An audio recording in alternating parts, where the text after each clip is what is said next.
Now, there's been a mysterious mix-up at a Nashville hospital that has left multiple people paralyzed. Many people are asking why and how could this possibly happen? Well, it all started when 4 people went into the hospital and they were supposed to receive a local anesthetic. And instead, the pharmacy botched the order and gave them a solution that is potentially deadly and could cause cardiac arrest. Now, there's one part of this story that I can't get past. How does the wrong drug make it through a hospital pharmacy not once, not twice, but 4 times? And what was supposed to stop it? Well, the incident happened on August 14th at Ascension St. Thomas Hospital in Nashville, Tennessee. The 4 patients were supposed to receive mepivacane, a local anesthetic commonly used during surgical procedures.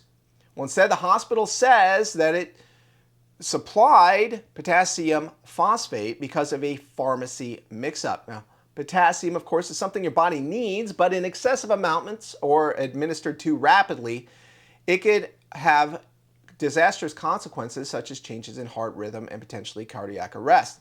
Well, Ascension actually admitted this. He said, quote, "Our hearts remain entirely within the 4 patients and families impacted by the recent event at Ascension St. Thomas Hospital Midtown.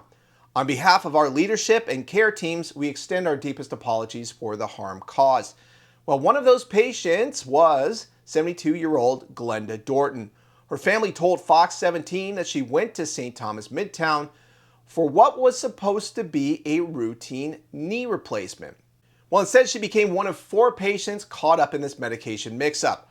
The hospital says all 4 experienced adverse health reactions and received immediate medical attention. 4 people expecting routine surgeries at this Tennessee hospital are now facing a medical nightmare. A drug mix-up at Ascension St. Thomas Midtown Hospital in Nashville reportedly left 2 patients paralyzed and at least 1 other on a ventilator after officials say they were given the wrong medication prior to surgery. Now, those 4 patients were reportedly given potassium instead of an anesthetic. The family of one of those patients told our CBS affiliate in Nashville the mix-up happened inside the hospital's pharmacy. Now, hospital staff apparently realized something was terribly wrong when multiple patients went into cardiac arrest. Too much potassium given too quickly can stop a person's heart. Now, in a statement, the hospital said they were, quote, "deeply sorry for the harm caused and had implemented corrective safeguards to prevent something like this from happening again." And we know the Tennessee Bureau of Investigations is now looking into this mix-up, but there are still a lot of unanswered questions. The hospital has also not made it clear what those safety protocols now include. But that still leaves a mystery that is clouding this entire case, and that is what is going on at Ascension Hospital that is causing their quality control practices to break down like this. Because hospitals aren't supposed to depend on one person making a mistake.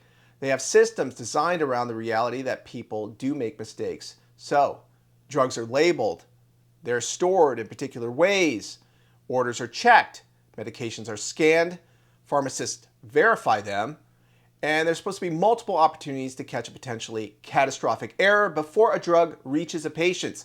So where did this system break down? Now, that's something investigators are trying to determine right now. The Tennessee Bureau of Investigation is involved, and they don't say that there's any foul play suspected at this point. And so this is just going a step further than an ordinary internal hospital review, but it's doing due diligence. And there's still basic questions that haven't been publicly answered. How did potassium phosphate come to be substituted for mepivacane?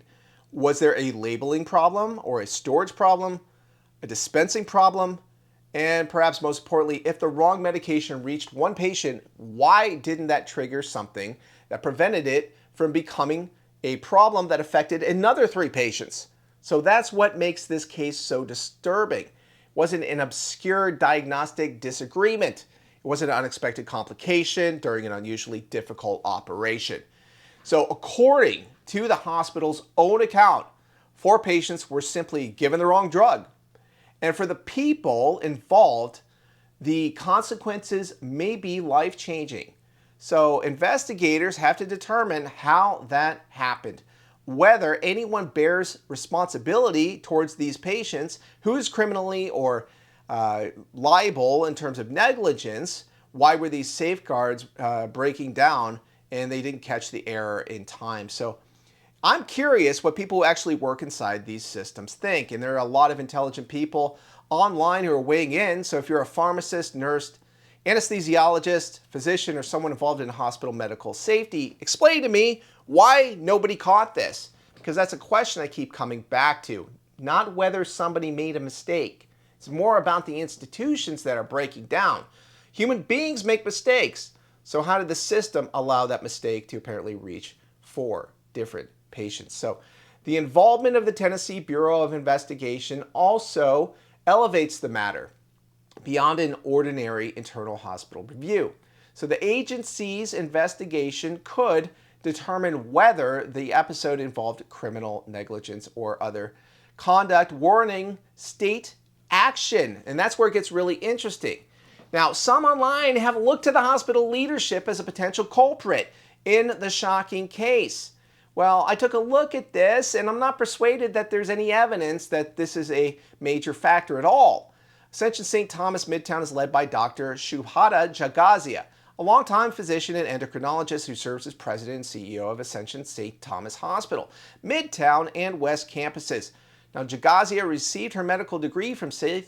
GS Medical College in Mumbai before completing postgraduate training in the United States. So there's no reported connection between Jagazia's education or credentials and the pharmacy error, and I've actually had other medical professions vouch for her and say that she's good at her job, but I am getting conflicting reports also. Now, this comes amid a separate national debate about the increasingly international pipeline supplying America's healthcare workforce and whether credential verification systems are keeping pace. Now, the evidence I saw in this was quite surprising to me. I was not prepared to see this because I assumed that our medical standards were declining in conjunction with the importation of all of these foreign doctors and medical professionals into our system. Well, the evidence shows the contrary. And of course, let's just point out that that doesn't mean that everyone who comes from abroad is above scrutiny because, well, it's just a matter of reported fact that Indian authorities uncovered an enormous alleged academic fraud network involving dozens of universities, and investigators reportedly seized roughly 100,000 fraudulent degrees, certificates, transcripts, and related documents from a network spanning at least 28 institutions. So they forged credentials covering numerous fields, including medicine, nursing, and engineering, and authorities said some may have been used to support applications for H-1B visas. But this university scheme that one alone had like 36,000 fraudulent degrees. Now, it doesn't mean that these foreign-trained physicians broadly present a quality problem because the available data point in a counterintuitive direction. The Federation of State Medical Boards figures show roughly 250,000 internationally trained doctors among America's actively licensed physicians in 2024, up from about 189,000 in 2010. India remains one of the largest individual sources, accounting for roughly 52,000 internationally trained physicians practicing in the United States. Pakistan, the Philippines, Mexico, and several Middle Eastern countries also perform a lot of medical practices, and they also have substantial numbers of doctors, while graduates of Caribbean medical schools have grown quite rapidly. So as America's reliance on internationally trained physicians has increased, paid malpractice claims have generally moved in the opposite direction. National Practitioner Data Bank figures show paid malpractice claims have declined dramatically from their early 2000s peak of nearly 19,500 annually. Recent totals have generally landed somewhere between approximately 9,000 and 12,000 per year. Other patient safety measures have improved as well. Federal data show declining rates for several major hospital-acquired infections, while AHRQ measurements of adverse events among hospitalized Medicare patients fell from roughly 7.1% in 2021 to about 5.2% in 2023.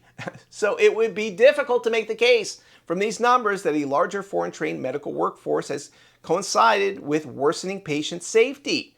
The broad trend actually appears to be the reverse.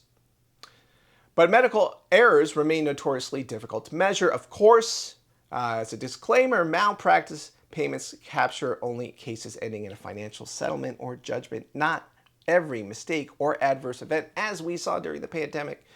So hospital reporting systems also vary considerably, and researchers have long warned that many medical errors never make it into national statistics. That's what makes this Nashville case so disturbing. Now, one of my friends in the media, Joe Dan Gorman, said there's more to the story.